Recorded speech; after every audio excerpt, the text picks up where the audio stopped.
Our Friend Martin, Retrospective and Review. Dr. Martin Luther King Jr. is one of the first historical figures every kid learns about in school.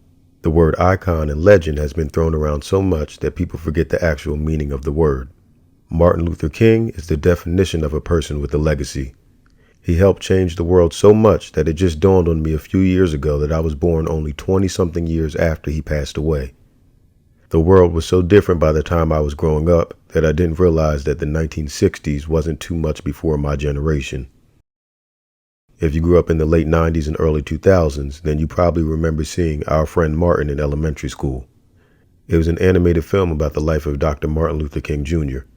The film was released on January 12, 1999, and it starred an all-star cast of voice actors including Ri'chard, Angela Bassett, John Travolta, Samuel L. Jackson, Oprah Winfrey, Dexter King, Danny Glover, Lucas Black, and many more.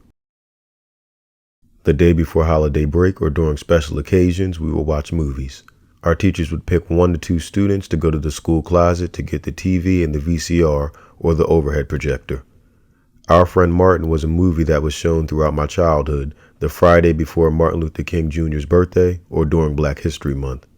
The film follows Miles, a middle schooler who is flunking his classes. His teacher, Mrs. Clark, urges him to bring his grades up. When he and his classmates take a field trip to the childhood home of Dr. Martin Luther King Jr., he and his friend Randy enter a bedroom they are forbidden to go into.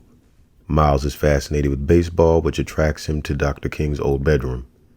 The museum owner has a trick up her sleeve and winds up an old watch before leaving the room.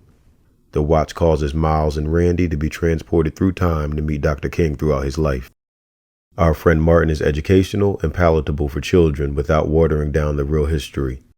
The film incorporated several real-life historical events that took place, including the Rosa Parks bus boycott, the bombing of Dr. King's home, segregation, and the March on Washington.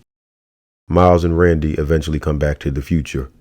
During a class discussion, they share knowledge in great detail about these historical events. This is not common for them during class. As a result of them learning the history, it causes them to try to stop the assassination of Dr. King and take him into the future with them.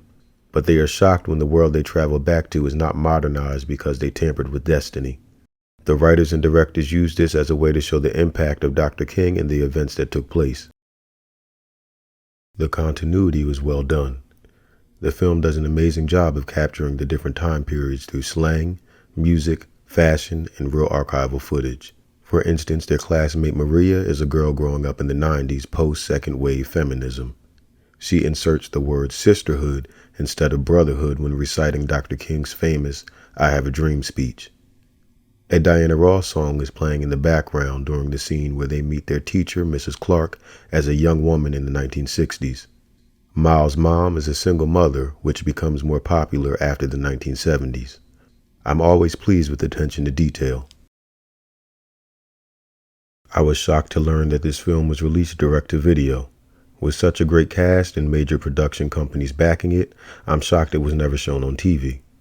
The film, however, was nominated for an Emmy for Outstanding Animated Program for programming more than 1 hour.